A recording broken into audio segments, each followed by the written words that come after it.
Hey, so yesterday I watched Luce, but it was so late at night that I didn't want to have to review it and have to be quiet about reviewing it. And I really liked it personally.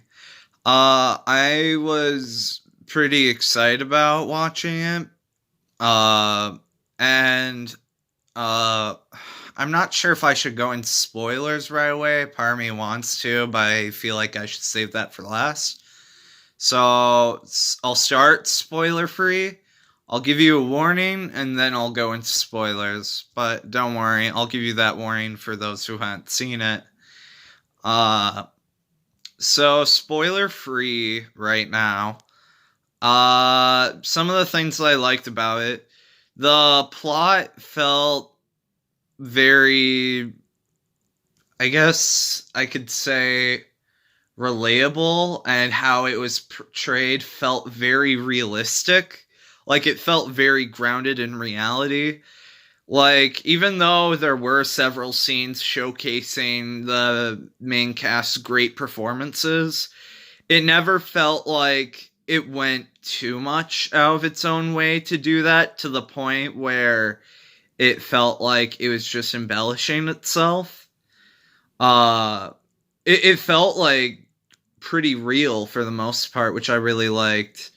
It also really got in my head, and I wasn't sure how it was gonna end because I was like wrestling with the question myself and like the moral implications of how they would end it and how the audience would reflect that back onto them, how they would end it, which also creates another psychological layer to it, which I found fascinating.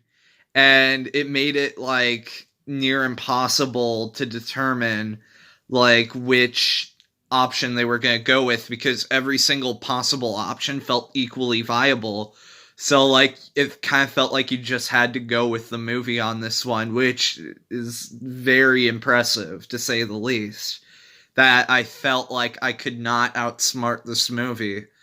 Uh the performances have multiple layers, which are definitely there for rewatches. I'll go more into that during the spoiler section because obviously, uh, there's also like really good writing and directing. I really liked how humanized the characters were. Like, once again, I said they're grounded in reality, but it feels like I know these types of characters in real life, and it's easy to create that emotional attachment to these characters because of that, because I totally get this movie what it's going for, and like you can just instantly like laser focus into this. Yeah, I did just really like the situation and the question that poses, and like the way that tries to deal with like the social and political issues and like race identity, all these things. And I think it dealt with everything very sophisticatedly and subversively, but in a way that like somehow managed to make no one angry, but also catch everyone off guard. Because everyone had their own little idea in their head going into the movie where they're like, oh, the answer's gonna be this, and that wasn't that, whatever that may be. Like, I know what my brother's prediction was. He hasn't seen the movie, but it wasn't that. And I know what my prediction was, and it definitely wasn't that. Um, and yeah, I just really like the way that they went about it. One complaint that I do have, which is kind of a nitpick, but I wish that Naomi Watts and Tim Roth were more utilized. I felt like they were kind of sidelined as far as the four main characters went. Like, there's way more focus on Octavia Spencer and the guy from It Comes at Night, which is totally fine because they both give better performances. But like, I wish I got to know the parents a little bit more, because I mean, I loved their dynamic together in Funny Games. Like, they're heartbreaking together in Funny Games, and that movie is fantastic. I love that movie, and that was part of the reason why I wanted to see this one. Because I was like, those two have like such great chemistry in that movie, and they work so well off one another.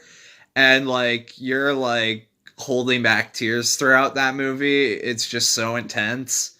So putting them in this psychological thriller situation is like pure cinema bliss. And they don't exactly go quite as intense here with their performances. It's more subdued, but that's totally fine given the characters that they're getting to play are much different than their characters in fighting games. So that's totally understandable because they never have any scenes where they're supposed to explode, or at least not as much as other characters, you know. So yeah, I like the way that they came to portray things because they humanized the characters way more than I thought they were going to. They felt much less like characters and much more like people with like flaws and strengths. But at the same time, you could never really get into the psyche of the title character because you weren't sure whether he gave in to his flaws or whether he's striving on with his strengths, trying not to. It's just very interesting trying to figure out where he's at. Is he like teasing these people, like acting coy, pretending to be dumb because surely this A student can't be this socially inadequate? Or is he just like really dense? And it's all just one big misunderstanding and just a huge tragedy. And like, I felt myself constantly going back and forth on it because I was like, I felt like he was acting like a maniacal little kid. So I was like, I want to see him get his comeuppance. But then other scenes, it was like, but is he faking the whole like victimization thing though? Because in other scenes it didn't feel like it. So it's like, well, no, maybe he is the victim. Because like it does kind of feel like everyone's just so pwned against him, and even you are too, because you're like, oh, it has to have the third act reveal that he is sinister because it's that type of movie. So that way that there can be a big third act where things go crazy. Uh but yeah, I won't say which direction it goes until the spoiler part of the review. I commented on the good performances, the good writing, directing, editing, that stuff. All the basic ingredients are there and good, but it tries so many things new that are really successful that I thought was really impressive too. The movie's constantly entertaining too, because you're like fascinated and you're frustrated because in your mind it's going so many directions and you can't quite pinpoint what this kid is because he's got two performances going on, one of the tragic hero and one of a slithery villain, let's say. And you're not quite sure which one is genuine and which one's a fake out. And you're just trying to figure this out, and it's really difficult because you feel like either one is like really viable. Like it's really hard to tell because like there are so many situations and like so many of them you could explain it either way, which is really clever. I have not seen the play, but I'm intrigued by it. I did not know it was even based on a play until the end credits, so that's interesting. Definitely a better play to screen adaptation than Fences, I'd say. It kind of reminds me of Ides of March and, what's that one called where it's, all one big long scene where it's the four parents? Carnage. Yeah, that one was also pretty good too.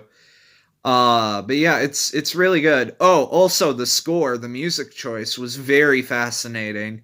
Like that felt really unique. So did the editing.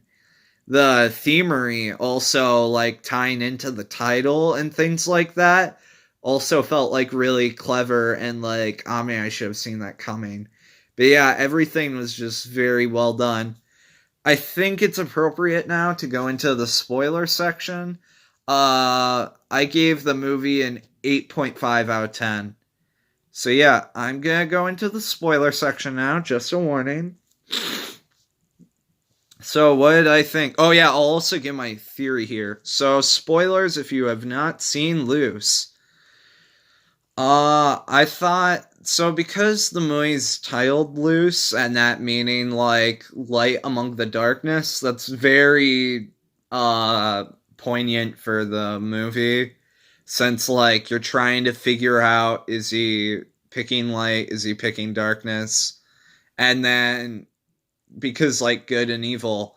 But then also like there's also a reversal of that because of the racial themes in it cuz it's like he's told not to be like himself and to be like a more white version of himself, which is like not exactly great. So it's not like the white version is like the better version per se. It's just like another version. And I like how they constantly found these like different ways to connect these themes and make it relevant with multiple interpretations to like multiple meanings to one sense that they can say. And it was very clever how they could do that. And I like that. Uh I'm still trying to figure out everything really after that ambiguous ending. The final scene, I mean, I did watch it on my phone, so I didn't get to see the facial expressions really good, but just the way that his heartbeat was increasing and the way he kind of seemed to panic a little bit more and kind of just freak out and cry and sob a little bit. It seems like he's still hiding sign, I think. Like, there's sign definitely Ron, I'd say, still there at the end. So I was sticking with the for some reason with Birdman, I'd like the with all the other is he blank or is he blank storylines, I've always picked a little bit of both. But with this one in particular, for some reason, I've been feeling like it had to be one or the other. But once I got like closer to the mill and got to that one scene where he's confessing, where he's like, "Why can't I just be like a human being? I'm not like a monster or saint." I was like, "Yeah, that's like human beings. We're not perfect, but we're not like purely evil either. Either we're not like movie villains either." So I like that little like bop in the head moment where it's like, wait a minute, what am I doing? This is stupid. And it just really humanizes that character and like the struggle he's going through. So that made me go, okay, so the answer is a bit of both, and it's very smart that it does that. But then that moment at the end, it's like he's still hiding sign, and the way that he talks about like acting being shocked and the whole him recording the video thing, he did a lot of sketchy stuff, so I still don't completely trust him. Also, I think he was acting a little too stupid. Because, like, I don't think he's really that inadequate. Unless it's one of those things where he's, like, book smart, but, like, socially he doesn't understand cues or something like that. But, I don't know. Because then there were moments where, like, I felt like I did trust him because everyone was so against him that felt like the tide had to turn. Because whenever you get to a point early in the movie where everyone thinks a certain thing, then that means that later in the movie, the truth will be the exact opposite. So when it got to that point at like the 40-minute mark where he's like, really? No one's taking my side here? And the mom's like, I'll help you, but I won't take your side. And then he's like, bruh, I'm gonna go for a jog. And then he goes, and just takes a jog. So at that point, I was like starting to wonder if like we are supposed to take his side because like he was kind of, but it's one of those things where I think you're just supposed to rewatch it and just see like from his dual performance which one you just kind of have to pick because it's ambiguous. But I think it's just like up to you to decide. But yeah, I'm still not 100% sure what I'd pick. I think that with the whole girlfriend storyline, that she and him made up the whole assault allegations thing, and that they were like together the whole time, and that's what the secret meeting in the woods was, or let's just call it a secret meeting in the woods. Uh so I think that they were kind of like just duping everyone the whole time on that front for sure. But yeah, what else was there? Like the fireworks. I think he set off the fireworks. That or someone's trying to frame him. I was also wondering about that. What if there's a third option, which is someone figured he was the perfect target because of like people assumed because he was like from this war torn country that he'd be the perfect target to blame for being this like crazy guy. But what if someone else was framing him for all this and just placing stuff in areas to get him in trouble? Like, it would be interesting if there was like a third option here where it's like he's not inherently good or bad. It's that someone else is like behind the curtains doing this and he's just kind of in the middle, like, I don't know what's going on. So I kind of wondered about that. But yeah, I really like the movie, so it's good. I recommend you check it out. I watched it on Hulu, so if you have a Hulu subscription, you can watch it on there, so that's cool. Yeah, I am going to watch Parasite soon, because my brother got a copy of that, so I'll get to see it like a whole month or two sooner than I thought I would. So maybe I will get my year in review out sooner than I thought I would, because that was the big one I was waiting for. Or I might catch up on more movies from last year before I put out my final list. I don't know. Sorry that I'm taking a while for those up to update those, but I am working on them. I just want to make sure I got the ones that I want, all the iconic ones, before I make the list, so that way people aren't like, what about? And I'm like, oh, I haven't seen it. So I'm just trying to watch those, so that way you can just see all of them. So yeah, I'm very curious about Parasite, because most foreign language films, for some reason, I can't get into. I don't know if it's like the language barrier or what, but like comedies, I don't find that funny. Like, I tried watching the director's other film, Mother, and I didn't find it that funny. I only got like 10 minutes in, though, so maybe it gets better once you get further in. I did like Snowpiercer, and I thought Okja was fine. Like, I kind of liked Okja. It was just kind of out there. But yeah, I'm definitely willing to give Parasite a shot, because it looks way more interesting than Mother. By the way, Mother by this director is much different than Mother exclamation point by Darren Aronofsky. Those are two totally different movies that I'm talking about. But yeah, I'm very curious to see what I'll think of that one. Anyways, thank you for watching this review. I kind of got off topic. Sorry about that. And I'll see you in the next video. Bye.